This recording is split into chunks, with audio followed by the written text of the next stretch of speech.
We have 6 guests with us tonight from the public.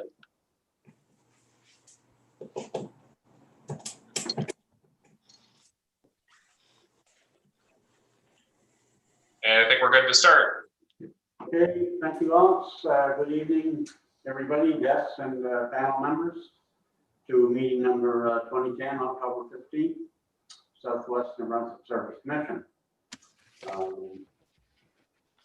We'll go down through our agenda here. I think first, could we just take a roll call of the members that are here, because I'm only seeing the 4 of us. And I see Jill. I see Dean. You guys hear me? Yeah, that's Dean, right? Yep. I'm here. Okay. I'm here. Gerald's Is here. it- Brian's here. Vance is here. Is it possible to move the mic closer to Sam? Not entirely possible, but That's okay. Dennis Just and Sam look like they're switching spots. That might do it. okay. Thanks. Is that better, Jill? Yeah, you'll be talking more. So Sorry. Okay. Well, you're thank you. I'm just like man. Anyway, so I've got Jill, Gerald, Vance. Who else is not in the room here? Gerald's here. Dean. Gerald, Vance, Jill. Dean. Dean? And Raymond's not going to be here. We know that. And the 4 of us here, so we've got eight persons. Is that correct?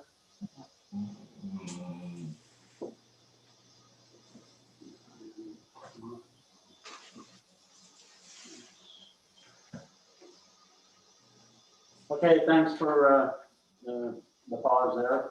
Number 1, approval of the agenda. Look for a motion for that. I'll move we approve the agenda. Okay, moved by Gerald. I'll second it. Seconded by Brian. Ready for the question? All in favor? Aye. Right. Aye. Opposed? Item number 1, approval of agenda is approved. Item number 2, approval of the minutes for the meeting 20-09 on September 17th, 2020. Has everybody received your copy of the minutes, read them? And are there any objections or errors, omissions? If not, I would be looking for a motion. I'll make a motion to accept it. Okay. Moved I'll by- second. Second by Vance. Ready for the question? All in favor? Aye. Opposed? Approval of the minutes 20-09 are approved. Item number 3, declaration of conflict of interest. Anybody wish to declare? I haven't heard none. Item 3 is, we'll move on to item 4, terms and conditions application. Item 20-10-03, Deborah Bro, and I assume Alex, are you going to present, Alex, or Judy? It's gonna be me, Mr. Chair. Snuck in here without anybody noticing. And, oh, hi, Xander. I see you there. Okay, so just before you start, can everybody hear me? Yeah. Okay, thanks. Go ahead, Xander. All right, so I'll just share my screen with the presentation here.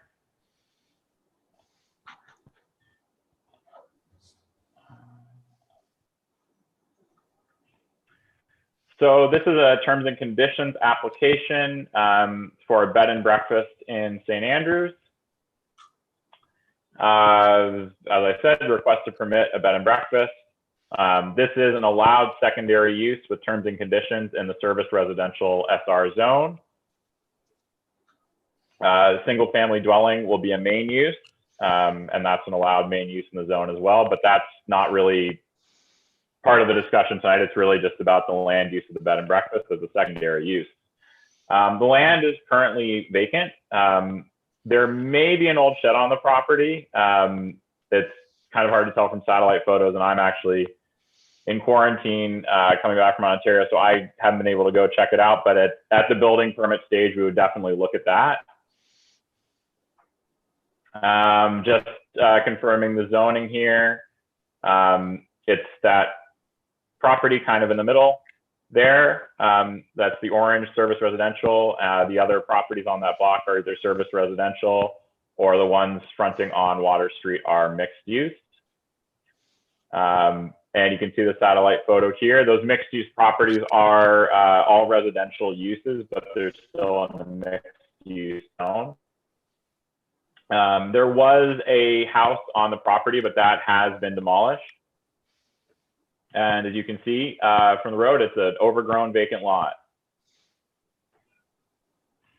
So this is the preliminary site plan. And again, we're not worrying too much about this at this point, because this is really about the land use for terms and conditions. And we've done some preliminary development officer checks and ensured that this doesn't need any other variances or any other questions before PRAC. It's just a matter of terms and conditions. And the applicant did provide a sample of the style of house that they would want to build. So it would be in the main house would be on the southern portion of the lot, and it would be connected to the bed and breakfast portion with the breakfast area, with a porch and deck on the back. So 4 rooms for guests. As always with these terms and conditions, it's PRAC's responsibility to ensure that the impacts of the development are not outside the norm for the service residential zone. There are several bed and breakfasts in the town plat already that have been operating for many years there. And the zoning bylaw does essentially set out all the conditions for bed and breakfast.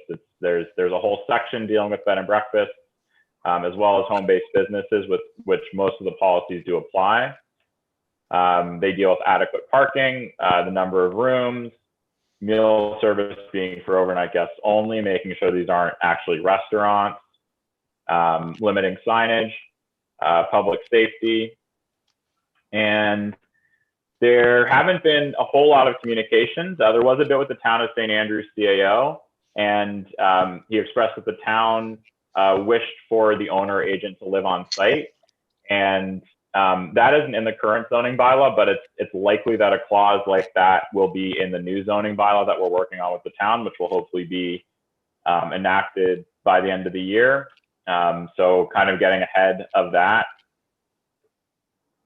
We also did the neighborhood polling within a 100-meter radius of the subject property. We did have some questions come in from neighbors. I wouldn't say concerns, just wondering about setbacks and whether this was going to be an Airbnb. And it's very clear to me that this is not a short-term rental in that sense. The owner had already planned to be living on site. This is kind of a retirement project for them, and their desire is to have a quiet business. So Section 53C1 of the Community Planning Act gives PRAC the authority to impose terms and conditions to protect properties within the zone or abutting zones and the health and safety welfare of the general public. I'll just remind PRAC that with these terms and conditions, you can't outright deny an application. You can modify, remove, or add terms and conditions. And if there are terms and conditions that cannot be reasonably expected to be met, then that is essentially denying the application, but you can't outright deny it. So the recommendations are that it meets the general provisions set out in 4.19 home-based businesses, with the exception of 4.1.9 regarding percentage of the floor area that may be used. The home-based business may have one business identification sign that is not illuminated and shall conform to the requirements of Section 8 of the Town of St. Andrews zoning bylaw. Does not generate off-site electrical interference, dust, noise, or smoke. Does not involve any outside animal enclosures.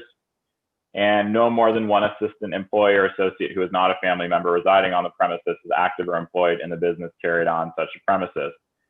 Most of those are coming from the zoning bylaw. specifically about home-based businesses. So it's very unlikely that they would apply, especially the animal enclosures. But the employee there with assistance being family members, that would apply. Continuing on, this is more specific to the bed and breakfast. It has no more than 4 guest units. No cooking equipment shall be provided in a room that is used for sleeping accommodation. Meal service is provided for overnight guests only. Minimum parking requirements of 1 space per guest room plus 1 space per 5 employees in addition to the required parking space of the single family dwelling. And there's plenty of room on the property for that. And finally, this was at the request of the CAO that the main residential use is occupied by the owner of the bed and breakfast or an agent of the owner. And finally, just with all of these, that all the conditions of PRAC be met prior to any occupancy of the main building by the traveling public. So I guess in theory, this could be used as a single family dwelling without the B&B if these haven't been met yet. But before anyone is coming to stay, then these conditions need to be met. So that's it for the presentation, and happy to take any questions or that at this point. Thank you, Xander. Any questions for Xander? Go ahead. And was there feedback from the neighbors that were advised? There were some questions about, I think there's a neighbor who might have some concerns over property lines. They're more asking about surveying in general. And again, that's something we'll look at more closely with the building permit stage. But at this point, we're just thinking about land use. And then there was questions, is this going to be a short-term rental? Will the owner be on site? And I think that's been addressed with the condition. Perfect, thank you. Is the applicant here, Alex, and do they wish to present?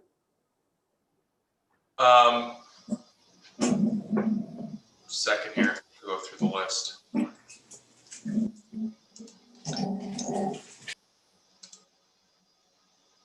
Oh, yes, sorry, we do have the applicant. Deborah, you just are gonna have to unmute. There, okay. Hi there. I'm not sure if you can hear me or not. Yeah, hi there. Anyway, I am the owner of the property, 377 Queen Street. And my plans are to have a 4-bedroom B&B there. It's going to be high end.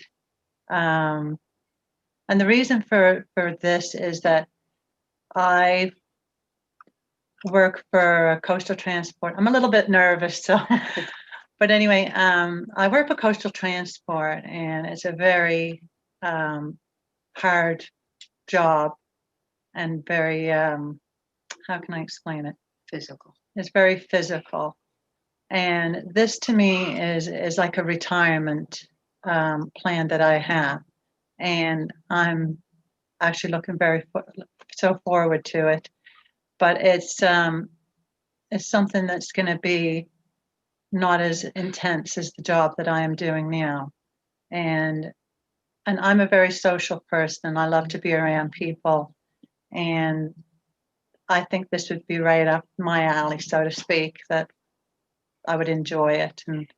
And hopefully, and also I just want to tell you is that the age group that I would like to have there, I don't want partiers. I will not be renting to students or any people like that. It's going to be quiet. And I want these people to come back each year if they can.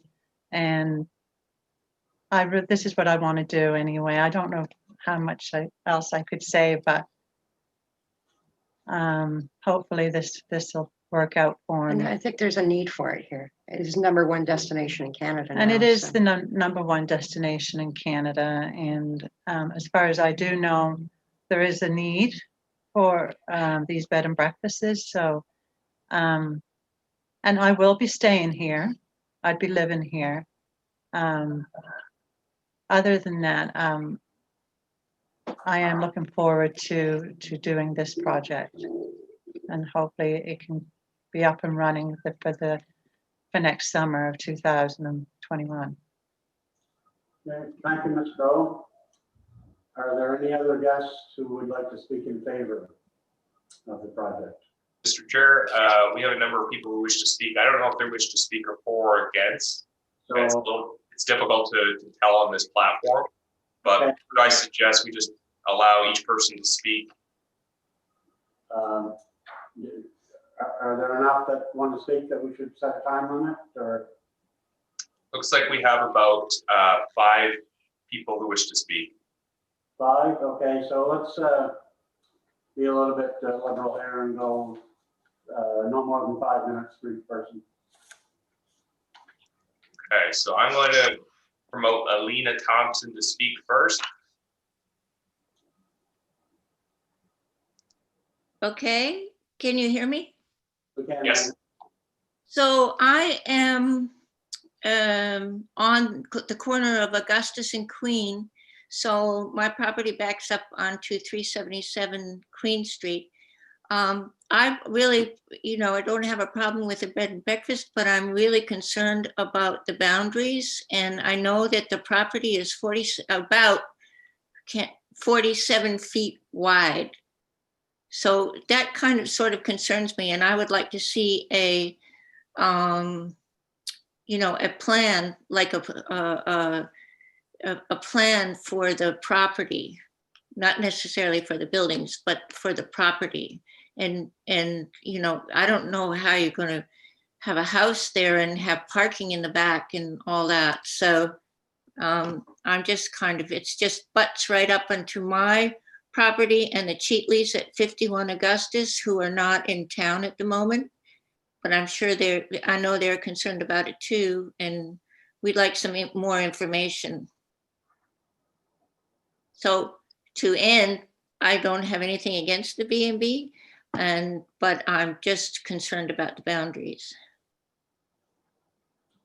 Thank you, Ms. Thompson. Is that something we can provide to her tonight, or? Yeah, I think what would normally be the process would be to allow everybody to speak and then give the applicant a chance to respond, and then PRAC can ask questions of staff. So if that's one question you want to bring back to Xander, maybe it'd be appropriate to do that after all the members of the public have spoken. Yeah, no, that's what the plan was. I was just wondering if there is something there we can look at. So the next speaker then, is it somebody that's for, or I guess we don't know what to speak? Okay, I'm going to promote Vic Miller to the speaking role.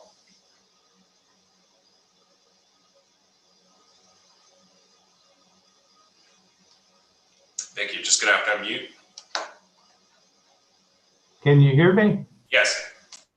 Hey, how are y'all doing tonight? For a time, Mr. Miller, thank you. Hey, I was just wanted to ask Deborah if she knows where the parking places will be. And when I was up there last, there was a little ditch or stream that had water running in it most of the time. I was wondering how they might address that water issue. And is she planning on building any fences around the place?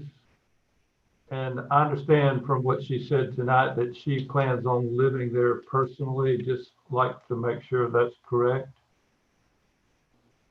And I don't really have any problem. I live directly behind 377. I live over on Water Street, and I don't have any problem with the bed and breakfast. I just like to clearly understand, what's going to happen there. Thank you. Thank you, Mr. Miller. We'll get back to Deborah after the other people have spoken. We have a third speaker, Alex? Yeah, we have a Herb Haddon. Herb, just like everybody, you're going to have to unmute.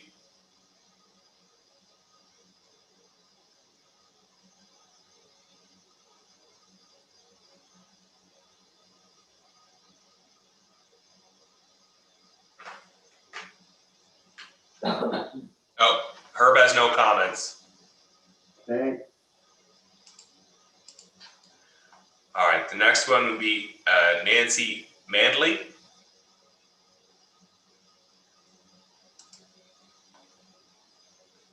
Nancy, you're just gonna have to unmute. Can you hear me now? Yep. Okay. I live on Patrick Street and I butt up against the property. I live at 52 Patrick. I think Mr. Miller probably talked about some of my concerns. The land that I live on was built up, and 377 is quite a bit lower than my land, and it has a lot of water on it. So if the land is going to be built up before a building is erected on that land, I'm concerned about water runoff, particularly going toward the Augustus Street properties. I think I'm going to be above whatever is done, but I think the Augustus Street properties may experience some runoff. I don't have any objections to the B&B itself. I just would like to see plans for where the parking would be. Because the land, when you look at the land, it looks so small. It's so I would just like to know how close the structure is going to be to my property, and whether there's any talk of maybe fencing going up on the property. That's all I have. thank you, Ms. Manley. Do we have another speaker else?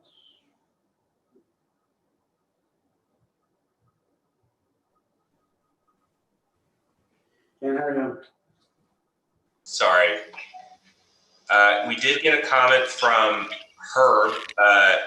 Oh, sorry. No, that was from Elena. She was just repeating that the property was 47 feet wide. If anybody else wishes to speak, you can use your hand raise function or type in your request to speak into the chat box.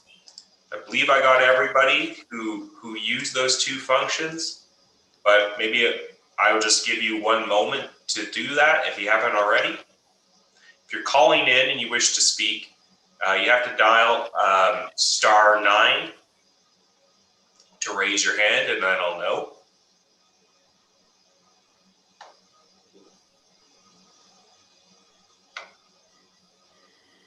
So I think that's everybody who wishes to speak to the file. Okay, then it would be Ms. Bro's prerogative to respond to those questions. All right, I'll unmute Deborah right now. Or I'll ask Deborah to unmute. Deborah, you're gonna have to click the unmute button. Okay. Yes, what I'm planning on doing is with the water issues in the back, we are going to be putting in perforated pipes, and that will be drained out. And the ground itself is going to be raised higher. As far as fencing goes, my husband and I talked about that, and it would be, I would like to completely surround it with fencing. If I'm able to do that, so that, you know, it's just for the privacy of the guests and the people around me. Also, the parking, there's enough parking there for 4 people, and it's all going to be located in the back of the home. It shouldn't be any problem as far as, you know, people entering and coming and going. But the property, though, as far as the water goes, it will be channeled out to the front of the property where it would go down and through the Drain. into the drain. So I don't know whether there will be a problem once it's off the property. That would have to be through the town, I think. But this is what I hope that needs to be done. I'm trying to think of anything else. I'm hoping, I think I've covered everything. But the variances, I think I'm in the limits of all the variances, speaking with Alexander. So I don't know if there's anything that Alexander would let me know if I was out of sorts anywhere. But hopefully the neighbors will be happy with what I'm planning on doing, and it goes through with everybody. I want everybody to be happy.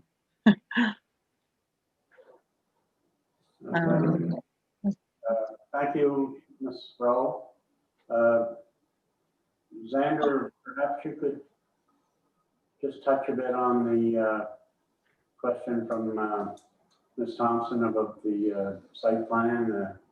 Yeah. So I can go back to the slideshow and show the preliminary site plan. I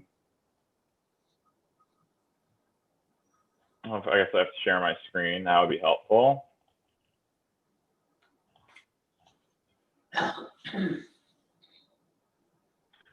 So it's a particularly narrow house. I think that's kind of how it works for this lot, because it is a very narrow lot. It's actually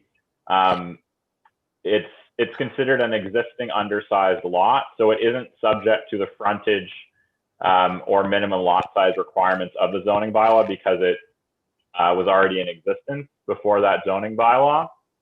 But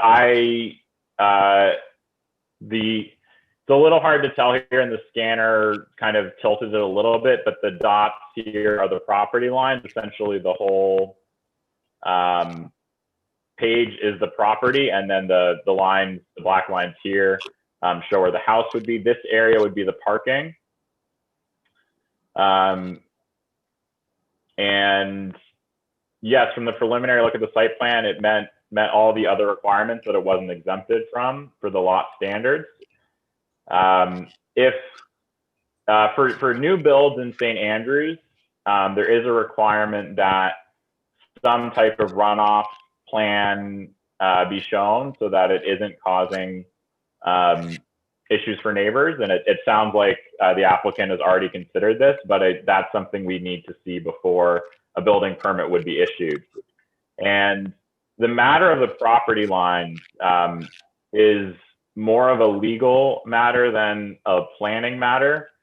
And it might be in the best interest of both parties to have their own properties surveyed if they haven't already been done, so that there isn't any confusion about where property lines begin or end.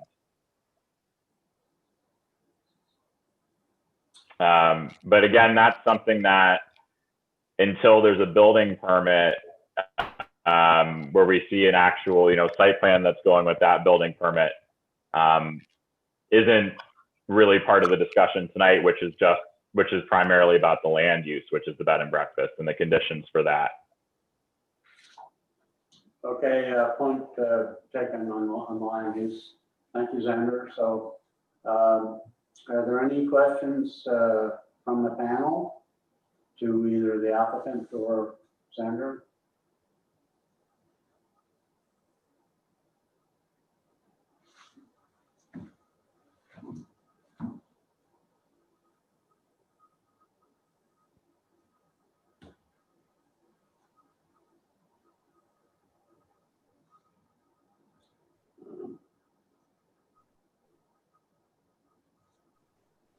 So Xander, we're dealing with the land use tonight, and just so that everybody's clear, any building that would go up there would be subject to all the other terms and conditions, from the building inspector, and the permit and so on. So nothing would be decided tonight on any building. Just strictly the land use. Is that correct? I'm not hearing from Xander.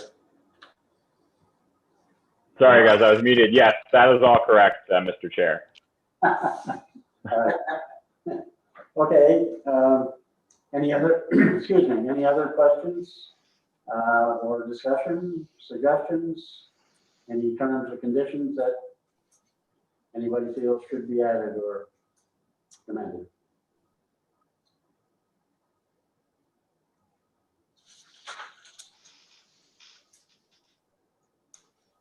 Having heard no further question or comment, then I would ask for a motion. I would make a motion, Mr. Chair, that PRAC permit the bed and breakfast on the, as per the presentation by Xander with the terms and conditions. Thank you, Vance. Moved by Vance. I'll second. Seconded by Annette. Are we ready for the question? All in favor? Aye. Hi.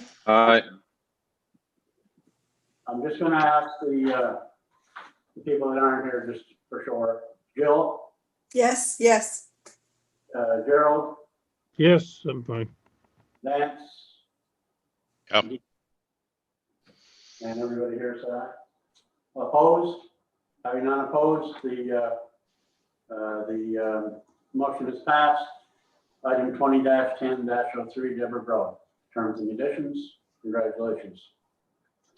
We're now moving to subdivision applications, and there's a lot of them. Number 5, first item, 20-10-01, Little. Good evening, everyone. I'm just going to share my screen. Okay, this is the Little subdivision. Oh. And just 1 second, I'm going to make this. Okay, can everyone see the screen? Oh. Yes. Okay, so this is a 16 lot subdivision. It is going to be creating a new public road. So the consideration, I'll read them for you. It's consideration of the recommendation to the Village of Harvey Council regarding the proposed location of new streets, the street names, and the location of the lands for public purposes within the subdivision. Consideration of approval of variance to section 3.1A of the Village of Harvey subdivision bylaw 82-9 to reduce the width of the proposed public street from 20.11 meters, 66 feet to 17.2 meters, 56.4 feet. And so this was the new public street, Robson Crescent, and it's Route 3. And at the connection with Route 3, it's 17.2 meters wide. But as you can see, it does widen out to the required 20 meters as required by the subdivision bylaw. So the property is located off Route 3 in the Village of Harvey. The northern portion of the property is zoned residential and the southern portion is zoned agricultural under the rural plan. The southern portion of lands requires a zoning to accommodate the proposed use of lots, and Xander did present that last month. And views were requested and views were sent in favor of the rezoning. So the applicant proposes a new public street, Robson Crescent, extending from Route 3 to Poplar Lane. And I'll show you that plan again. So it's coming from Route 3 all the way down onto Poplar Lane. Poplar Lane has a width of 10 meters. It's a varied width, so it wouldn't make sense to connect from Poplar Lane. It would make more sense to connect from Route 3. Okay. So the proposed public street has a width of 56.4 feet, and the minimum width is 66 feet. So a variance to reduce the width is required to be approved. The applicant proposes create 16 lots from the parent PID. A mix of single family and 4-unit dwellings will be placed. Land in the amount of 8% of the proposed subdivision is to be set aside as lands for public purposes. Plan indicates 10.5, and we'll go back to the plan here so I show you. So land for public purposes is shown here, down here on the bottom, here as well. and then this piece here.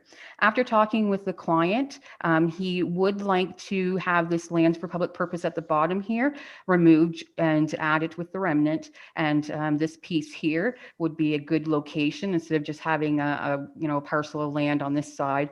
It would make more sense to bring the lands for public purposes up here to use for trails, parks, whatnot. And as the proposed lots are being serviced with the municipal facilities, a development agreement with the village is required for the cost. SNBSC consulted with DTI regarding the connection to Route 3.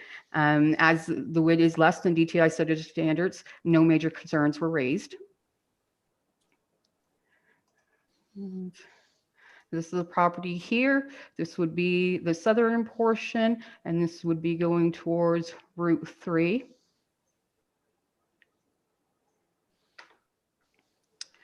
Okay. So in arriving at a decision regarding the recommendation with respect to the location of the streets in the subdivision, PRAC shall give consideration to the relationship between such location and the topography of land, the provisions of lots suitable for the intended use, street intersections and interceptions being as nearly as possible at right angles, and the convenient access to the proposed subdivision and to lots within it, and the convenient further subdividing of land of adjoining land. Staff have reviewed the matters related to the subdivision layout and the reduced width of the proposed street where it connects to Route 3. It is in staff opinion that this layout and the proposed street width will be acceptable to accommodate the size of the development as proposed. So staff recommends that the Plan Review and Adjustment Committee of the Southwest New Brunswick Service Commission recommends the location of the new public street, the street names, the location of lands for public purposes to the Village of Harvey for their assent, as showing on the plan. Staff recommends that the Planning Review and Adjustment Committee approve a variance to Section 3.1A of the Village of Harvey subdivision bylaw 82-9, to reduce the width of the proposed public street from 20.11 meters, which is 66 feet, to the 56.4 feet for the point of access onto Route 3, subject to the term and condition that the lands are rezoned by council from agricultural to residential, and the street is ascended to by council. That's my report. Thank you, Judy. You're welcome. Is the applicant here, Alex? Yes, Mr. Chair, Sean Little is in attendance. I'm going to promote him to a speaking role now. Sean, you're going to have to unmute. Hi, thank you. Can you hear me? Yes. Okay. We use these at work as well, and that's always a common theme where somebody's unmuted or is muted and nobody can hear what they're saying. But I think Judy did a good job of illustrating what the plan is. Whether there ends up being exactly 16 lots or not, that remains to be seen, but I guess the potential is there to do that. But yeah, I think in the Village of Harvey, there's a need for places to develop land within the village, and all the lots will be serviced. So I think it's a good thing for the village, increase their tax base, as well as to recruit some new people. Whether it's lower income housing or people looking to downsize or whatnot. But yeah, I don't know. I think that's, in a nutshell, she did a good job of illustrating what my plan is. So that's all I have. Thank you, Mr. Little. Anyone else wish to speak in favor? So if anybody who's in attendance tonight who wishes to speak in favor, I just ask that you would just type that into the chat function or the Q&A. If you're on a telephone and you want to speak, you have to dial *9 or *6 to unmute if you're trying to raise your hand with *9.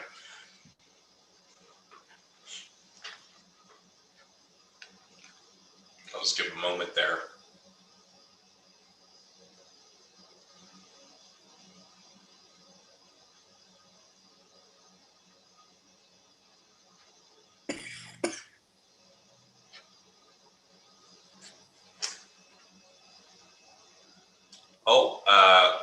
Okay, we just have a comment that one of the attendees is going to speak to the applicant personally, so doesn't wish to speak publicly. So Doesn't seem to be that we have anybody else who wishes to speak in favor. So, Mr. Chair, over to you. Are there any persons that would like to speak in opposition? So, same rules. If you want to speak in opposition, questions, comments, concerns, just type it into the chat now. Q&A, either or. Raise your hand using the function at the bottom of the screen for Zoom. And if you're calling in, *9. So I'll just wait a moment to allow people who wish to speak in opposition or have questions, comments, concerns now.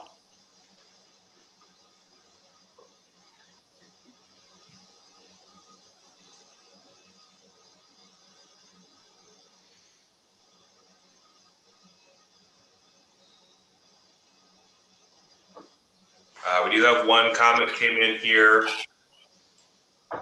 from Eric and Jane Fiander in favor.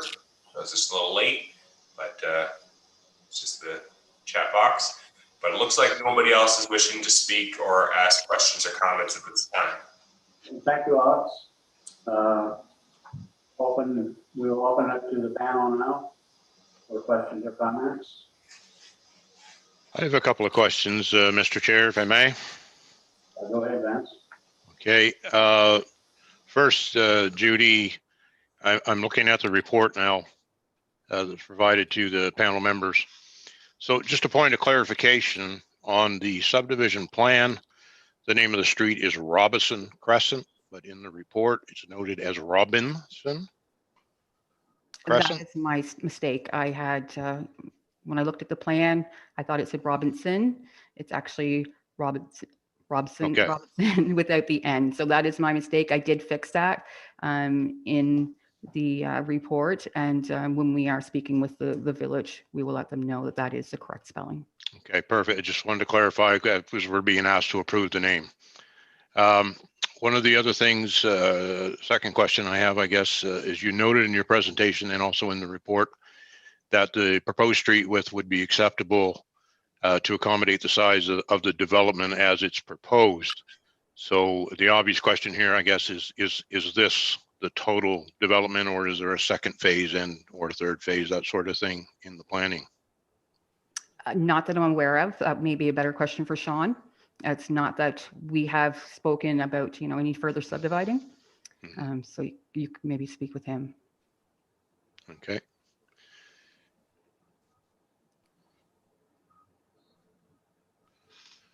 No, that's perfect. Thank you. You're welcome. And any other questions? Vance, would you like Mr. Little to respond to that? Just quickly, if you're still there, Sean. Yeah, I just raised my hand. Yeah, I have no plans to do anything more there. I can't really say 15, 20 years from now. No, of course. Do something, but no, this is phase and infinite, I guess you could call it, because I mean, I don't know what sort of interest there'll be necessarily. So yeah, this is the kick at the can for me, I guess, right now. Yeah, no, that's perfect. Thank you. Just wanted to make sure that this wasn't a phase one project kind of thing, but no, that's great. Thank you. Thank you, Mr. Little. Thank you, Vance. Any other questions? If not, we would entertain a motion.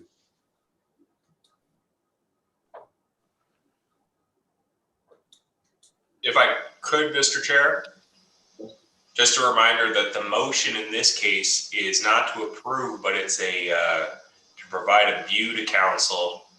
And you might want Judy, because this is a public road subdivision, you may want Judy to have her recommendation up on the screen or maybe part of her report, just because some of the points that you're supposed to give the council a view on are particular. So I just wanted to throw that out there. Okay, thank you. I didn't understand that was views. I thought it was the approval of the variance. Yeah. So do I. Pardon, I did misspeak. There's two parts to this presentation. There is an approval of a variance, which that's the PRAC's role. But then when it comes to the subdivision layout and the name of the street and the other matters, you could bundle it all together and give a view in favor. But there's a view and there's an approval of a variance. So I did misspeak, sorry. Mr. Chair, Yes, would you like me to put the recommendation back up? yes, please. Okay. If I may, Mr. Chair, could I ask another question? The proposed street name, Judy, was that run through the 911 folks? At this point, they propose a street name. That is something that will be done prior to assenting to it, as they do check. There is a buffer that they do check to make sure we're in a radius that street name isn't used again. So that's something that will need to be done prior to, the village assenting on it. Okay. And the location of the lands for public purposes, you had noted that there's a proposed change to that from what we're seeing on the plan? Yes, so the parcel that's left on Poplar, it would make more sense to have that as the land for public purposes. So we already have over the 8% now. We have over 10%. So it would make more sense to take that small portion at the bottom of lot 16 and move it up. So you're not left with that vacant lot or the vacant part of the remnant left on Poplar. It would probably make more sense to put a green space in that area than versus at the bottom. A lot of the green space is more towards the bottom. So this looks like it would be a good location. Okay. So that would be part of the recommendation, would be to recommend for it to be changed on the plan to that small parcel off Poplar.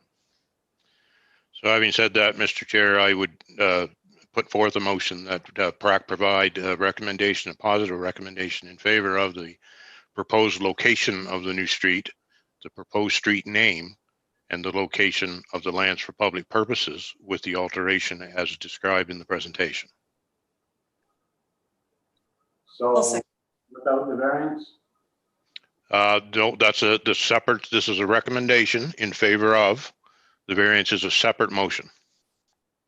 Okay, so on the recommendation, then we don't need a vote, we just need a consensus. Is that correct, Alex? So you signed it?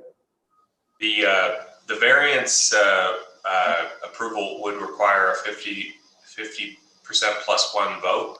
No, not sorry. The recommendation for the zoning just requires a consensus, not a vote. Is that correct? Yeah. Again, it's similar to providing a view in a bylaw. So it's the act is silent on how you provide your view. So really, how you do it is really up to the committee. If you want to go by a consensus, or if you feel like there's not a consensus, you can call a vote. But that's up to you as the chair to kind of determine how you're going to give a view. Well, I just want to know what's appropriate. So a vote is acceptable for the recommendation? Yep. Okay, then we'll take Francis' motion. We need a seconder. I'll second that. Okay, ready for the question? All in favor? Aye. Aye. Aye. Sorry, I spoke too fast. Opposed? Okay, then we will provide our recommendation to town council for the rezoning. Now we need a motion for the variance.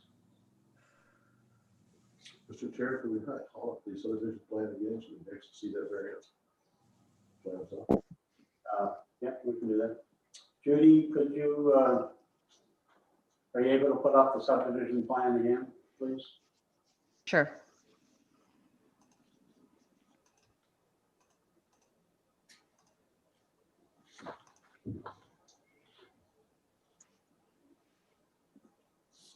question, Mr. Chair? Yes. Why the 10 feet or 5 feet in each side? Why the variance? Judy, can you answer that for me, Judy? Why the 10-foot differential between the 66 and the 56?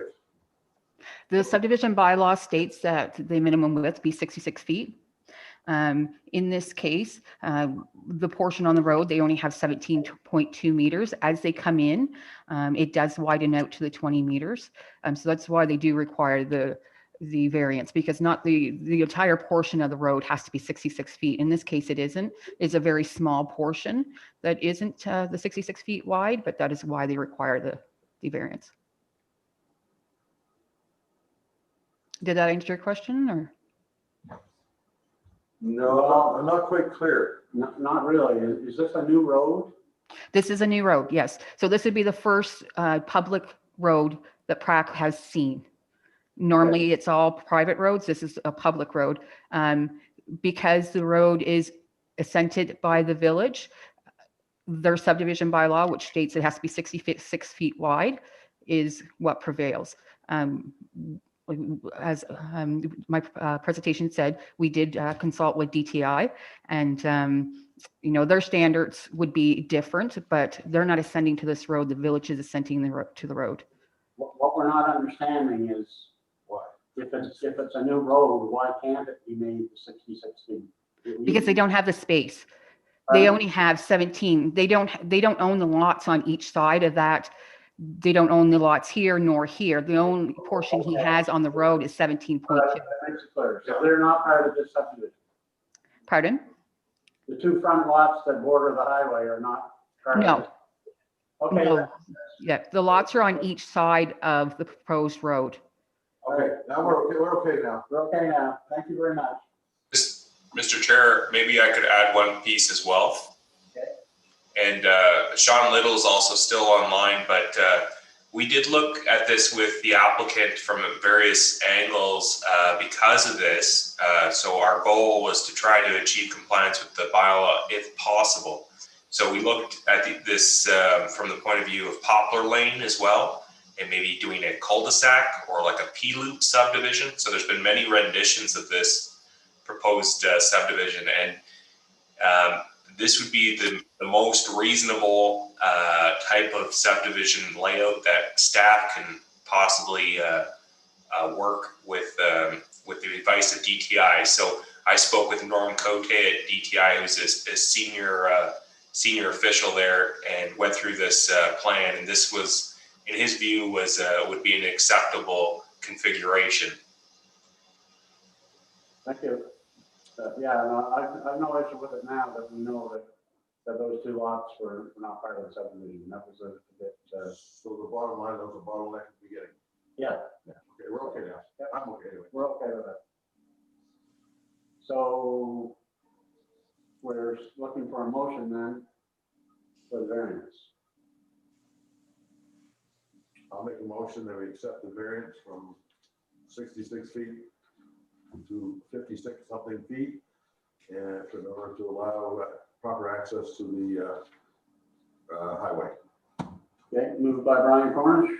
I'll second it. Seconded by Dennis Blair. Ready for the question? All in favor? Aye. Aye. Vance, Gerald? Yep. Eve? In favor. Yep. Joel? Yes. Okay. Yes. Opposed? Having no opposition, majority votes. The subdivision is, or the variance is passed. And as far as the recommendation, staff will pen a letter to the town, and we'll sign it and forward it on. So the next item is 20-10-02, Manford Murray and William Murray amending.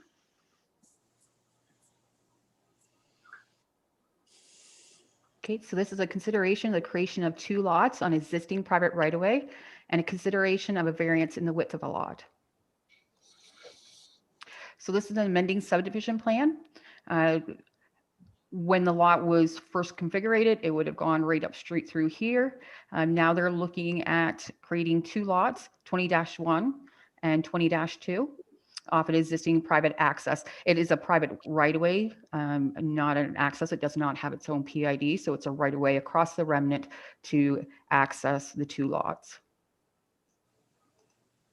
The property is located off Mass Green Road in Caithness. No zoning regulations in effect. Any legal land use is permitted. The applicant has proposed to create lots 20-1 and 20-2, and the tentative plan amends a plan registered in 1985. As I said, both lots will be accessed by existing right-of-way across the remnant. And proposed lot 20-2 will require a 33.3 meter variance in width to be approved. Lot depth and area are greater than the minimum requirements. And there is an existing house on lot 20-1. Oh. So this is the right-of-way going in. So from the Mass Green Road. Again, another picture of the road. And this would be lot 20-1, and lot 20-2 would be right here in the trees. So lot 20-2 has been approved for septic modifications. Lot 20-1, existing septic, so there's no need to do an assessment for that one. The access is existing, so no consultation with DTI. As proposed, lot 20-2 is within 30 meters of the Macadavic River. Any new development within 30 meters of the river will be subject to the Wawa regulation. There is a stream running down the eastern sideline of the proposed lot, so any new development within that 30 meters will also be subject to the Wawa regulation. It is the opinion of staff that the lots are suitable for the purpose intended. Staff recommends that the Planning Review and Adjustment Committee of the Southwest New Brunswick Service Commission approve a private right-of-way for the development of land as shown on the Manfred Murray and William Murray amending subdivision. The final plan of subdivision must be stamped with a private right-of-way note, the right-of-way being shown as part of the remnant property, and the 30-meter buffer from the Macadavic River being shown on and the final statement being added to the final plans. This area is subject to Regulation 9080, watercourse and wetland alteration. That's it. Thank you, Judy. Do we have any speakers on? From the Sorry, it doesn't look like we have any speakers. We do have Rick Turner on. So Rick, maybe could I just promote you to see if you have a file you wish to speak to now, and so we can know where to place it? You're just gonna have to unmute, Rick.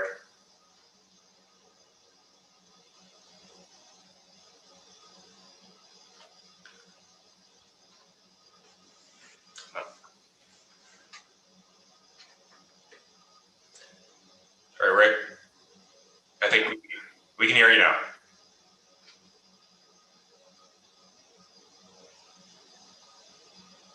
Rick? Hello? Sure, we lost him. Rick, if you wanted to speak to a file, could you just type it in? If that's possible. I'm gonna disable your, oh, you called in.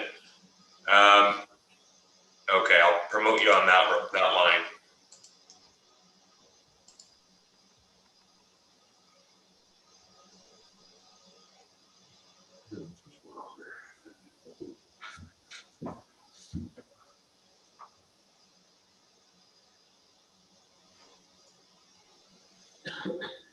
I think you might have to dial *6, Rick.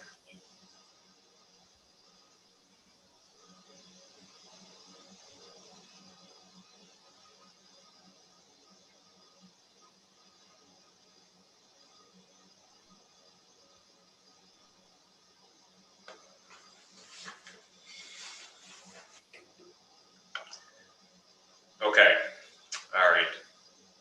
I'm gonna disable your talking here. Okay, so I don't think Rick wanted to speak to that file. We don't have anybody else who's here to speak to any other files. Okay, thank you, Alex. Open for discussion, questions, or motions. I make a motion that we accept the staff recommendation. Moved by Annette, I'll second it. seconded by Brian. Ready for the question? All in favor? Aye. Aye. Aye. Aye. Aye. Vance, Dean, Aye. Aye. okay. All opposed? No opposition. That item is concluded. Manfred Murray and William Murray amending subdivision. We'll move to item 20-10-04, the block.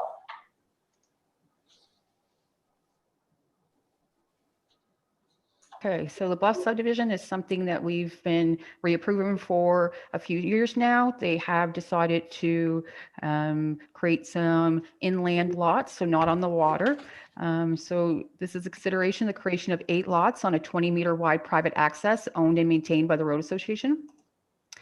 So these lots are the new lots being created, lot 16 to lot 23. The lots here, they all front Lake Utopia. Many of them have been registered. So there is some, interest from some inland lots. So they're going to create some on this side of the private access. So the property is located off Route 785 in Utopia. No zoning regulations affect any legal land use is permitted. The property has had 16 lots created since 2001. Applicant proposes to create 8 lots accessed by that 20-meter right-of-way, private access. Any future subdivision of the parent PID will require a comprehensive water supply assessment, as a maximum number of lots have been created on the abbreviated assessment. So when we first got the plan, they had wished to do more, but because they had 24 lots with the remnant, they could not do a plan of, I believe it was 14 lots they had first like to do. So they have scaled it back, and to approve any more lots from that parent PID, we would have to have a comprehensive water supply assessment. So this is the Bluff Road, Lake Utopia here. And this is the access in. It's generally what this lot has been cleared. Generally, they're not. More lots usually look like this. The lot has been approved for septic with modifications. As the access exists, DTI was not consulted. It is known that there are elevated levels of arsenic on site of the proposed subdivision. There are treatment systems available which can lower these elevated levels. Staff recommends that a water quality advisory note appear on the subdivision plans and a restrictive covenant be placed on the deed. It's always important for a new purchaser to, know that there is the elevated levels. And it is the opinion of staff that the lots are suitable for the purpose intended. It is recommended that the Planning Review and Adjustment Committee of the Southwest New Brunswick Service Commission approve a private access owned and maintained by the Road Association for the development of land as shown on the Bluff subdivision. The final plan of subdivision must be stamped with a private access note and the water quality advisory note for arsenic. And that's my report. Thank you, Judy. You're welcome. Still no speakers off, so. Nope. Okay, then we shall move to questions for Judy and or motions.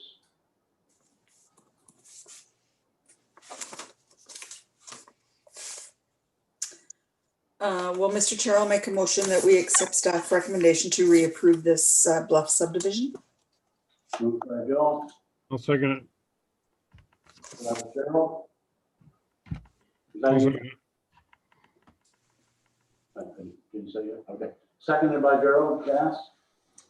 Ready for the question? All in favor? Aye. Aye. Dean, Aye. Vance, Aye. Gerald, Yes, yes. all opposed? No opposition? That item is concluded and passed. Item 20-10-05 is our next item, Buckland's Landing. Okay, so Buckman Landing subdivision, it is a reapproval. PRAC had seen it last in 2018. It's consideration of creation of 11 lots on a 20-meter wide private accesses owned and maintained by a road association. So there's actually 2 accesses here. So this is Waits Lane in Beaver Harbor. This will be the first access, Buckman's Landing. It is just a cul-de-sac. and the second access here. And they're looking to create 11 lots. So the Pro subdivision is located off Waits Lane in Beaver Harbor. The property is zoned mixed use per the Penfield planning area, rural plan. Single-family dwellings are permitted in this zone, and there has been no changes to the tentative plan in the period that has elapsed since its last approval. The applicant now wishes to obtain reapproval of the plan as the one-year approval period has expired. This is Waits Lane at the end of it, so this would be the access coming in. And I should note, Waits Lane is it's private, or sorry, a public road, and on this side here would be the portion of the private road. This is the access, the smaller cul-de-sac coming off to a left-hand side. And this is generally what the lots would look like, and you can see the picture of the bay at the bottom there. And also just another lot, what they look at, there's been no clearing up there as of yet. So lots have been approved for septic with modifications. An abbreviated water supply assessment was prepared in June by Craig Hydrologic. That's a tough one. The report concluded that the proposed development has sufficient groundwater resources for the tenant use, and it will not aggravate any existing or create new water supply problems. It is the opinion of staff that the lots are suitable for the purpose intended. So it is a recommendation that the Planning Review and Adjustment Committee of the Southwest New Brunswick Service Commission reapprove the private accesses for the development of land as shown in the Buckman's Landing subdivision, and the final plan of subdivision must be stamped with the private access note. Thank you. Thank you, Judy. Still no speakers, Alex? No speakers. All right, then we will move to questions or motions, please. I'll make a motion to accept the planning recommendation for the reapproval of the private right of way for the Buckland Landing subdivision. Moved by Gerald Bass, Second. seconded by who spoke first? Was it Dean? Me, Vance. Vance. Okay, seconded by Vance. Ready for the question? Ready. All in favor? Aye. Hey, Aye. Gerald? aye. Vance? Aye. Dean? Aye. Bill? Aye. Thank you. All opposed? No opposition? Item 20-10-05, Buckland's Landing is concluded and passed. Reapproval. Next item, 20-10-06, Susan Rouse Eddy.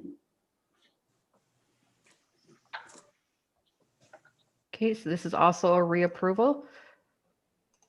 Consideration of the creation of one lot on a private access. This is Ross Point Road in Shamcook. And that is the lot here, 2.2 acres, lot 1901. The property is located off Route 127 in Shamcook. The property is zoned rural under the Shamcook Planning Area Rural Plan, and this zone does permit the proposed residential use.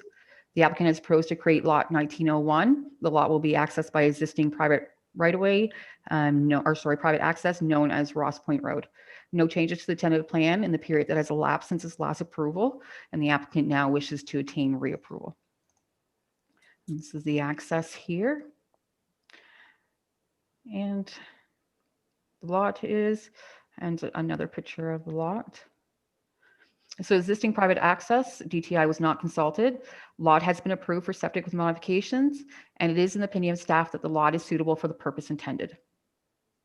It is recommended that the Planning Review and Adjustment Committee of the Southwest New Brunswick Service Commission reapprove a private access for the development of land as shown on plan Susan B. Rouse Eddy subdivision. That the final plan of subdivision must be stamped with a private access note. Thank you. Thank you, Judy. Same question, Alex. No speakers yet. Okay. Questions of Judy or motions, please?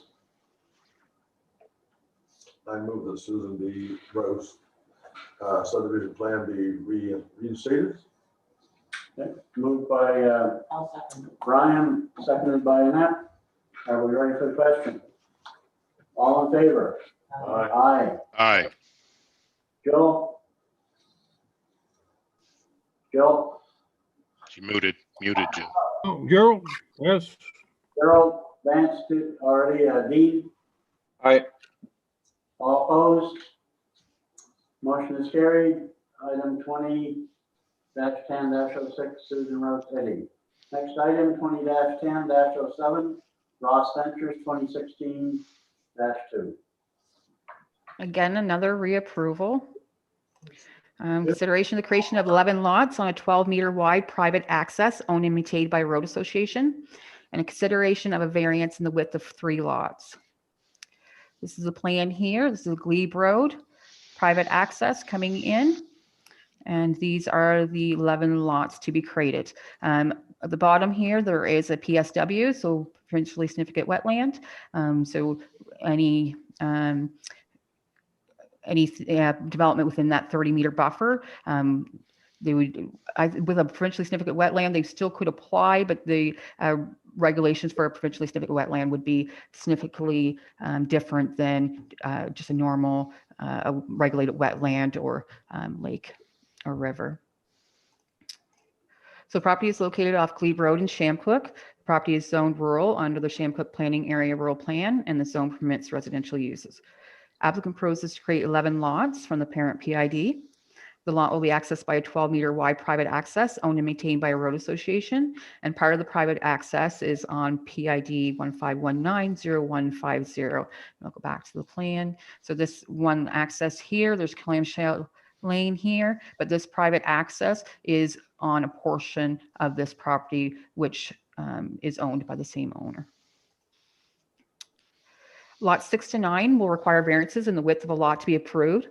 The proposed variances are as follows. So lot 16-6, 2.49 meters, 7, 6.8 meters, 8, 19.21 meters, and lot 9, 26.29 meters. There is an existing mini home and shed on lot 16-1. There's a right-of-way across proposed lot 16-1 that benefits 3 PIDs.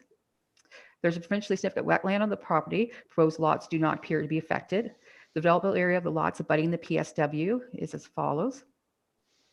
So lot 9 and 10, as you can see, quite a bit, there's still over an acre of developable area, and lot 10 has over 3/4 of an acre of developable area.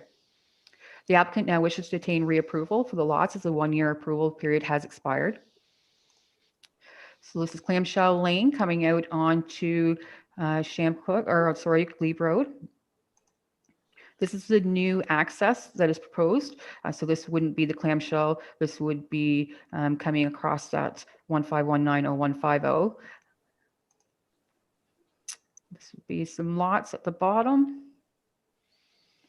Another one of the road. And another one of the road, and the lots would be on either side of the road. It is known that there's elevated levels of arsenic, iron, and manganese within 700 meters of the proposed development. There are treatment systems available which can lower these elevated levels. Well chemistry database provided results from 10 wells. 3 of 10 wells detected E. coli. Water with E. coli percent should not be consumed or used for cooking. Staff strongly recommends that the water quality advisory note appear on the subdivision plans and the restricted covenant placed on the deed. And it is of the opinion of staff that the lots are suitable for the purpose intended. It is recommended that the Planning Review and Adjustment Committee of the Southwest New Brunswick Service Commission reapprove a private access for the development of land as shown on the plan, Ross Venture Subdivision 2016-2, and a variance in width of lots 6 through 9. The final plan of subdivision must be stamped with a private access note. The right-of-way must be shown across lot 16-1, benefiting PIDs 0123, 3154, 0123, 1430. And the final subdivision plan bearing a water quality advisory note for arsenic, iron, manganese, and E. coli, and 30-meter buffer from potentially significant wetland being shown on, and the following statement being added to the final plans. This area is subject to Regulation 90-80, Watercourse and Wetland Alteration, Clean Water Act. Thank you. Thank you, Judy. Question, Mr. Chair? Yes. Judy, Brian here. Can you hear me, Judy? Yeah, go ahead.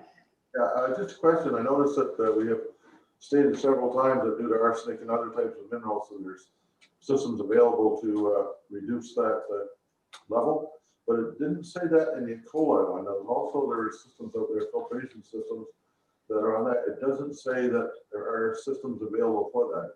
Is there a reason for that, or is it just left out? This is what I taken from the water course supply assessment. So I don't see anything here listed. For a treatment system, that's something I could definitely can check on. But I don't see anything, nor is it jogging my memory. So I can go back to that water supply assessment and see what else was in there for a recommendation. But that is the conclusion from the assessment is what I've taken that from. So I can definitely. I'm just curious, Judy, because it's been, I've heard of a number of cases over the last couple of years that people have put in, I guess it's ultraviolet or whatever type of system it is with filters on it, because there seems to be a lot of it coming from the amount of deer that are living in the residential areas on lawns and stuff and feeding off the plants. And therefore their droppings are creating E. coli in the water system. Therefore people have to put in this ultraviolet system in order to, well, rectify it, I guess. So I just bring it up as a point because I've heard it several times over the last couple of years. Yeah, and that's the good reason to do the water supply assessments, because you do find, the elevated levels. But if it's something you'd like me to look into further, I can definitely do that. I don't, I'm unsure if there is a treatment system available. As long as the practice is agreeing with that, I have no problem. Checked out, maybe if something we just add in the future. Sure. Okay. This is 2016-2, right? One. Yes. Yes. Okay. Somebody put a check mark in the Okay. So, any other questions? Need a motion? Any speakers out before we go? No. Okay. I'll move that we accept staff recommendation for reapproval. Moved by Dennis Blair. I'll second that. Seconded by Brian. Ready for the question? All in favor? Aye. Aye. Aye. Bill. Aye. Hey, Vance. On mute. Vance. Aye. Aye. Thank you. Okay. All opposed? Motion is carried. Next item, 20-10-08, Ross Ventures Limited, 2019-1.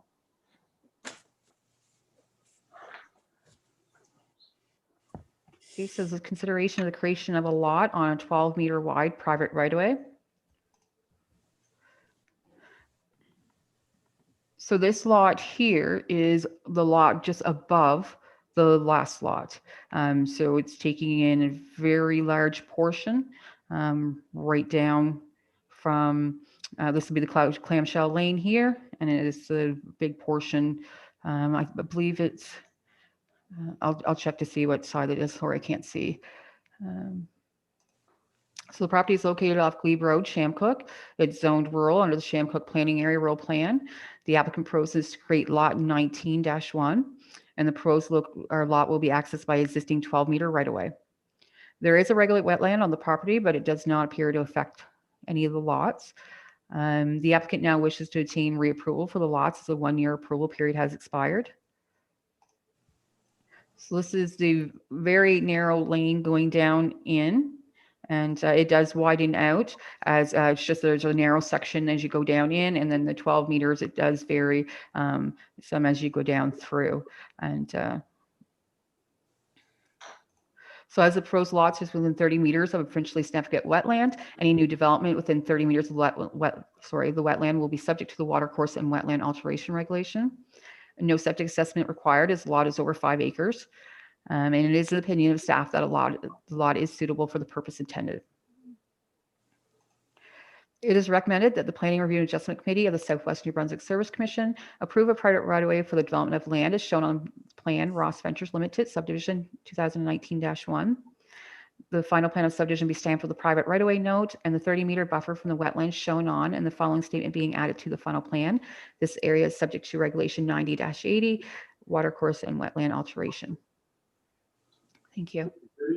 Mr. Henderson, do we have any speakers? No speakers? Questions, motions? I'll make a motion that we accept the staff recommendations. Moved by Annette. I'll second that, Mr. Chair. Seconded by Bill. You ready for the question? All in favor? Aye. Aye. Aye. Yeah, seen Bill, seen Vance. Gerald? Yes. Dean? Aye. Aye. All opposed? Motion is carried. Item dash 2010-808, 2019-1. The time for any more, Judy? Yes, we got more. We'll move to item 20-10-09. Okay, so this is Sandley Developments Limited subdivision. It's the consideration of the creation of 3 lots on a 20-meter wide private access.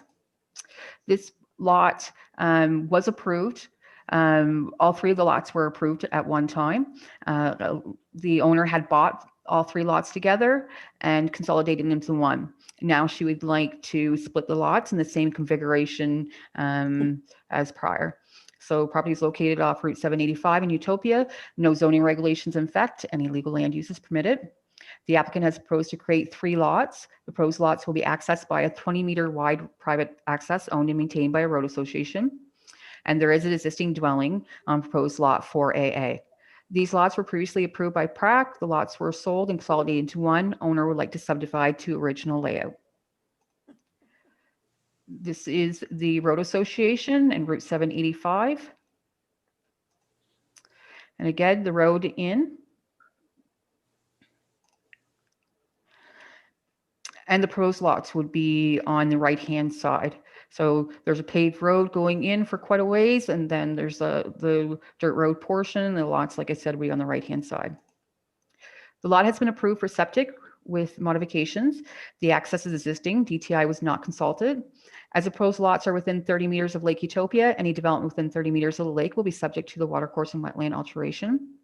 It is known that there are elevated levels of fluoride within 4,000 meters of the proposed development. Elevated fluoride concentrations can be treated with reverse osmosis systems in order to provide water for drinking or cooking. There are elevated levels of uranium within 4,000 meters of the proposed development. There are treatment systems available which can lower these elevated levels. The guidelines for iron and manganese are based on aesthetic considerations, not health. Staff strongly recommends that the water quality advisory note appear on the subdivision plans and a restricted covenant placed in the deed. And it is the opinion of staff that the lots are suitable for the purpose intended. It is recommended that the Planning Review and Adjustment Committee of the Southwest New Brunswick Service Commission approve a 20-meter wide private access owned and maintained by the Road Association for the development of land as shown on Plan Sandley Developments Limited subdivision. The final plan of subdivision must be stamped with a private access note. A water quality advisory note for fluoride and uranium must be placed on the plan, and the 30-meter buffer from the Lake Utopia being shown on and the following statement being added to the final plan. This area is subject to regulation 90-80, WAWA regulation. Thank you. Thank you, Judy. Any speakers for that one, Alex? Yeah, Mr. Chair, Rick is wanting to speak to this, but he has audio issues. So he just wrote, he's in agreement with the staff recommendations and the conditions for the Sandley development proposal approval. Okay.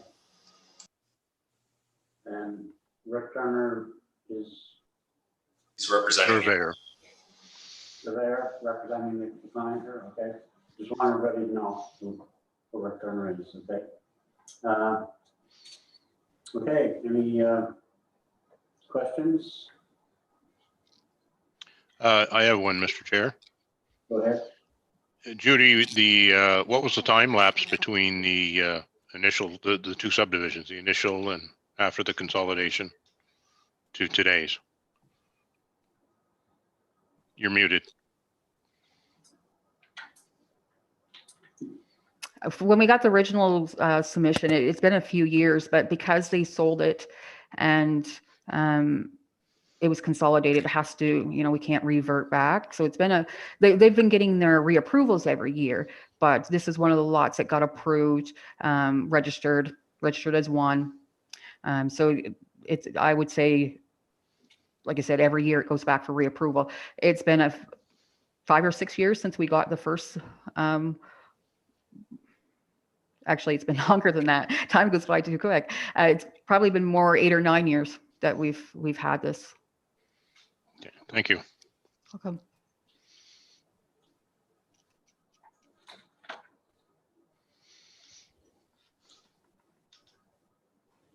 Any other questions? If not, motion, please. I would make a motion, Mr. Chair, that we accept the staff recommendation as presented. Thank you, Vance. Moved by Vance, I'll second that. seconded by Annette. Ready for the question? All in favor? Aye. Aye. Aye. Aye. Joe, Vance. Okay. All opposed? Motion is passed. Sand Lee Development Limited. Next item, 20-10-10, Lauren Avenue. I think that's the way it's pronounced.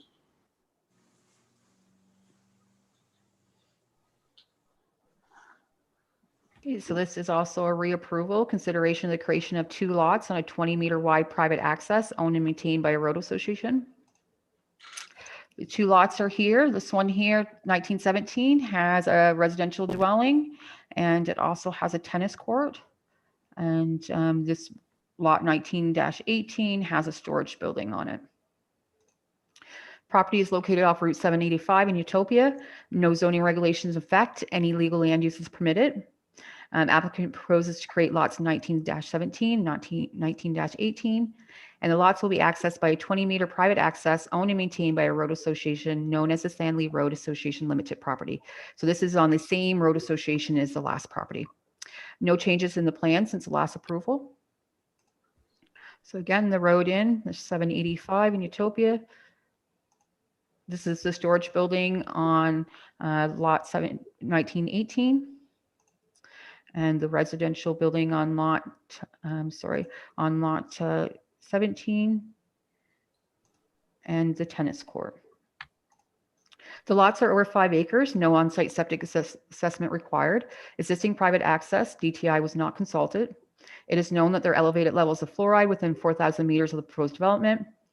Elevated fluoride concentrations can be treated with reverse osmosis systems in order to provide water for drinking and cooking. There are also elevated levels of uranium within the 4,000 meters, and there are treatment systems available which can lower these elevated levels. The guidelines for iron and manganese are based on aesthetic considerations and not health. Staff recommends that the water quality advisory note appear on the subdivision plans and the restricted covenant placed in the deed. And it is the opinion of staff that the lots are suitable for the purpose intended. It is recommended that Planning Review and Adjustment Committee of the Southwest New Brunswick Service Commission reapprove a private access for the development of land as shown on Plan Lauren K. Avenue subdivision. The final plan of subdivision must be stamped with a private access note and the water quality advisory note for fluoride and uranium. That's it. Thank you. Thank you, Judy. Any speaker for this one else? Second. Yes. Yeah, so Rick Turner saying that on behalf of the owner, that he's in agreement with staff recommendations and the conditions for the Laura K. Avenue proposal reapproval. Yeah. Thank you. Any other speakers opposed? Or, no? No, nobody else is on. Except there is a Vic Miller on, but he hasn't sent anything to the chat box to wish to speak. Okay, thank you, Alex. Questions, motions? I'll move that we accept the staff recommendation for the reapproval of the Lauren K. Avenue subdivision. Moved by Gerald. Second by Brian. Second by Brian. Ready for the question? All in favor? Aye. Aye. Dean? Aye. Vance? Aye. Aye. Thank you. All opposed? Motion is carried. Last subdivision, 20-10-11 Sandley Developments Limited. Okay, so this is consideration of creation of 14 lots on a 20-meter wide private access to be owned and maintained by a road association. And this again is a reapproval. Most lots have been sold. They have been, there's actually only one left out of the 14 that they proposed. So property is located off Route 785 Utopia, no zoning regulations in effect, any legal land use is permitted. Applicant proposes to create 14 lots to be accessed by existing private access owned and maintained by a road association, and all lots except lot 2 have been registered. The applicant now wishes to obtain reapproval as the 1-year approval period has expired.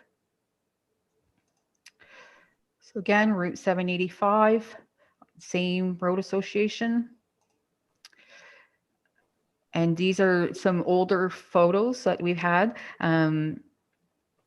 of the first stage of the proposal. So this is what the land looked like at the time. The proposed lots have been approved for septic with modifications. Existing access, DTI was not consulted.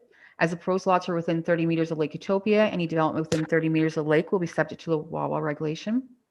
It is known that there's elevated levels of fluoride within 4,000 meters. Concentrations can be treated with the reverse osmosis systems. And again, the elevated levels of uranium are within the 4,000 meters. And there's treatment systems which can lower these elevated levels as well. Staff strongly recommends that the water quality advisory note appear on the subdivision plans and the restrictive covenant placed on the deed. And it is opinion of staff that the lots are suitable for the purpose intended. It is recommended that the Planning Review and Adjustment Committee of the Southwest New Brunswick Service Commission approve of private access for the development of land as shown on Plan Sandley Developments Limited. The final plan of subdivision must be stamped with a private access note, a water quality advisory note for fluoride and uranium be placed on the plan, and the 30-meter buffer from Lake Utopia being shown on, and the following statement being added to the final plan. This area is subject to Regulation 90-80, WAWA regulation. Thank you. Thank you, Judy. Alex, is Mr. Turner speaking on this one as well, or? All right, I have his cell phone. He's texted this here. So it's the same comment that he's in agreement with the staff recommendation. Okay, thank you. Questions? Motions? I'll make the motion that we accept the recommendation of the staff. Moved by Annette, Seconded by Dean. seconded by Dean. Ready for the question? All in favor? Aye. Aye. Hey, Aye. Aye. Thank you.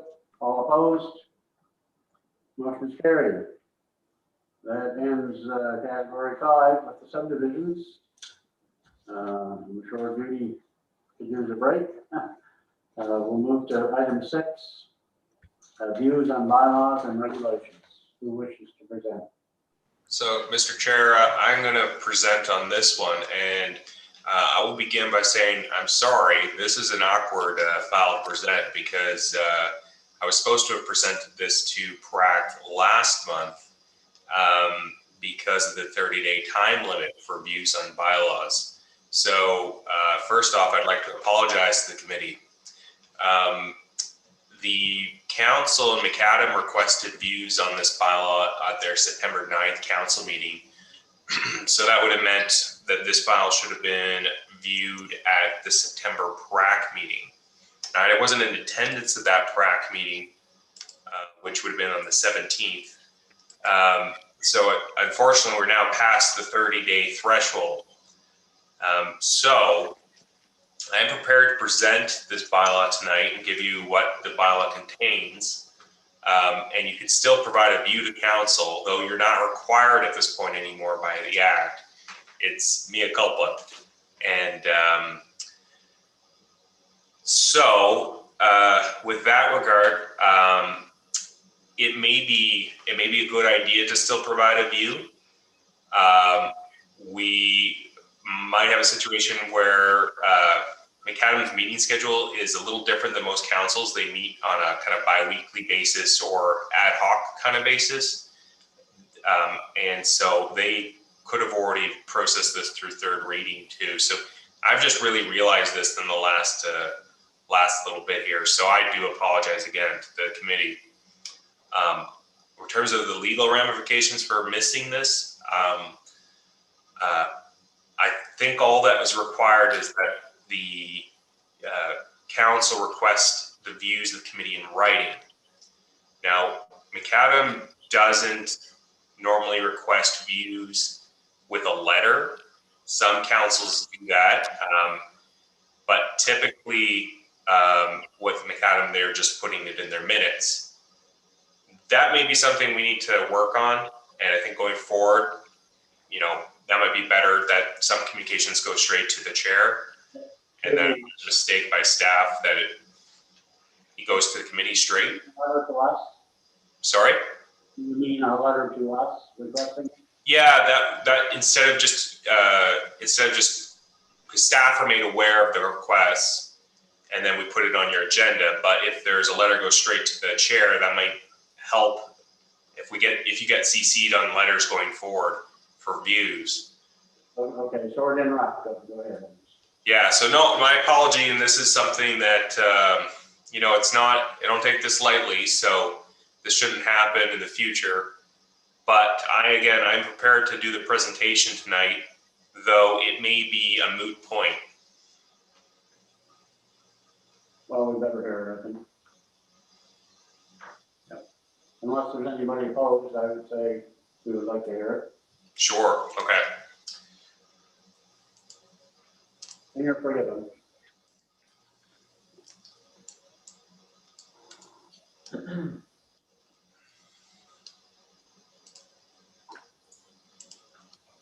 All right. So this is the Village of McAdam Rural Plan Bylaw Amendment number 63. So this is a rural plan amendment that came through by way of the village administration, and also a request that was discussed at council in a kind of an informal way in previous months, so about August. Pardon me.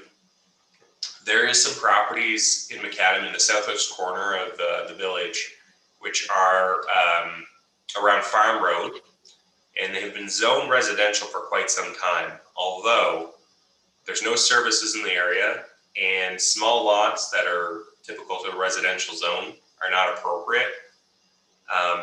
The discussion which was taking place with council was that it's better suited that these properties be rural or greenbelt zone, which I'll show you in a minute what that would look like. And this is just one of these things with McAdam's rural plan. We started with a fairly old document when the commission started working with the village. There's been a number of updates and tweaks to it that you guys have seen to date. So I'll just show you kind of this. This is where we're talking about. So if you think about the village core with the train station, Saunders Road, so most of the village core, if you're thinking about it, would be in this area. And so you get services in this area. You can do the smaller residential lots. Down here by Farm Road, the lots are larger, and there's active agriculture down here. There's also a gravel pit. And this matter came way to staff by way of enforcement because some people had set up campers, which you can't do in a residential zone. And but the properties and the way people have used their properties historically has been more in line with the green zone, the rural and greenbelt zone, which surrounds the village. But this is just something that's been in their zoning bylaw on the books for many years. So there's policies that support farming in the village. There's also policies that support a compact, orderly, and efficient development pattern. So if you're thinking about a residential growth area, this is not really that type of area. There's better areas to grow. Most of these points I've already addressed. It's not the most efficient location for expanding the urban footprint of the village. better locations, more serviceable. And as I said, there is an active farm here, and the residential zone doesn't allow for them to do what they're doing. If they were to expand it, they can continue it, but it's grandfathered currently until this zoning bylaw becomes official. Sorry, this rural plan bylaw amendment becomes official.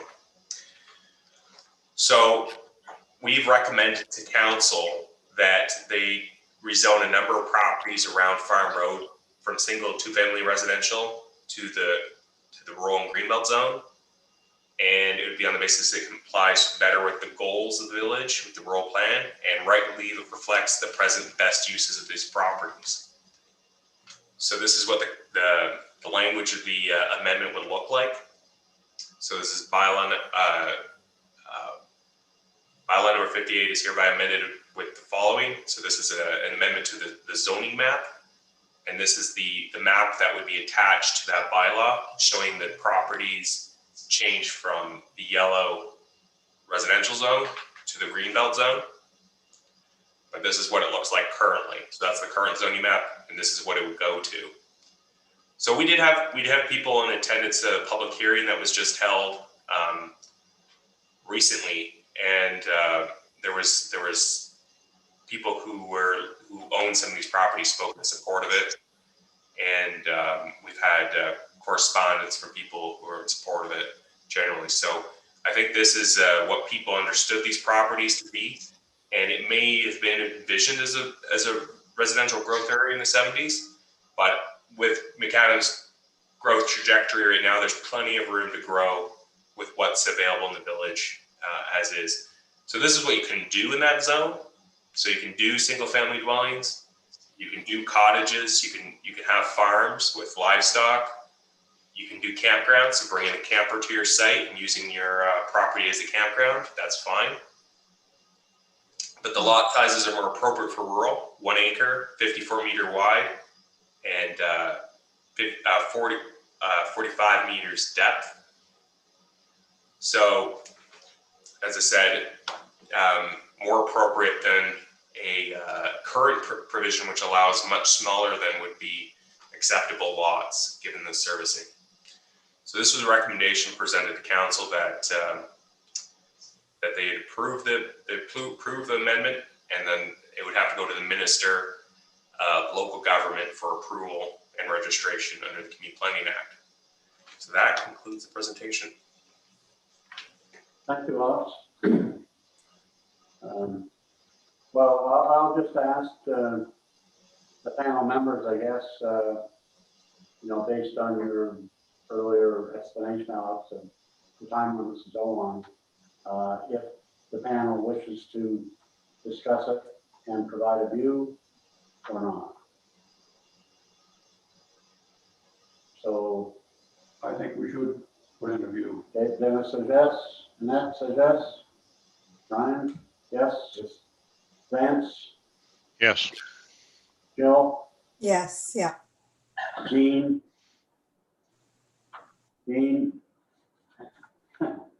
Gerald, Yeah. Dean, Yes. Sam, yes. Okay, then, we'll have a short discussion then. Madam Chair, Any questions? Go ahead, Vance. Alex, if I'm getting this right, what they're gonna do is turn that into green belts, so you can have campers there. Yeah, so you could use your site as a personal campground. It's not exclusive to being just commercial only, so that would be allowed going forward. Okay, thank you. And yeah, council understood that and was they were in support of that. You can still have houses too, though, right? You could, yeah. So nobody's being pushed out, or somebody that had lots they were hoping to sell for a house are not being discriminated against or whatever based on this. No, it would actually it's a very appropriate zone for what's there on the site, and basically there's a unanimity about the rezoning proposal. Okay. Brian, any comments? No, I'm fine. Annette? Vance, would you like to comment? I think given what's on the ground there currently, this is probably a move in the right direction, that we're more adopting the zoning to fit the actual existence. So I'm 100% behind it. Okay. Dean? I think it's a good idea, yes. Joel, would you like to comment? Yeah, I agree with Vance. That was great. Okay, Gerald? Yeah, I'm fine with it, yeah. Okay. I would be in agreement as well, so it sounds like we have a consensus that we would support, I guess would be the best way to put it, based on what's on the timeline. So we will support the cabinet's decision. Is that satisfactory to say it that way? Yeah, that's fine. I mean, we don't know, they may have already passed it, right? Is that? The unfortunate reality of this, it's my mistake. So if we could maybe have it written as though, maybe just to say that we've reviewed it and we have no opposition to it, perhaps might be the perfect way to go. Yeah. We can talk about that, but. And we wouldn't have if we had heard it on time, if that's Vinny. So. Okay. Next meeting, time and location would be the standard third Thursday of November. 19th. 19th. Item number 8. Move adjourned. So done. Thank you, Dennis.